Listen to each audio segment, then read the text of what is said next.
ሰላም አለይኩም ወረህመቱላሂ ወበረካቱሁ። የዛሬ አፍጥራችን ይህንን ይመስላል። ሳምቡሳም ሁሉ ነገር አዘጋጅተናል። ሁሉ ነገር አቅርበን ተዘጋጅ ነው። መግሪብ እየደረሰ ነው። ኢንሻአላህ አላህ ይቀበለን፣ ጾማችን አላህ ይቀበለን፣ ለይለቱል ቀድርም አላህ ይወፍቀን፣ በየአመቱ ደርሶ ከሚጾሙ ባሪዎቹም አላህ ይበለን። እንዲሁም ደግሞ ባቡረያን ጀነተል ፈርዶስን ደግሞ ገብቶ ፈታ ከሚሉ ባሮች አላህ አድርገን። ሀጃችን አላህ ያሳካለን። ፍጡር ሰዓት ደርሷል። ዱዓ አድርጉ። ዱዓችን አላህ ይቀበለን። ትዳር ፈለጉም አላህ ይወፍቃቸው። አኺራ ሄዱም አላህ ጀነተል ፈርዶስ ያስገባቸው።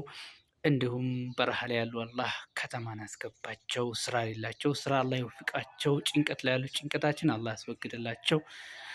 የታመመን አላህ አፊያ ያርገው። ያ ኢላሂ ያ ከሪም እስተጂብ ዱዓና ብረሕመቲከ ያ አርሐም ራሒሚን። አላሁመ ሶሊ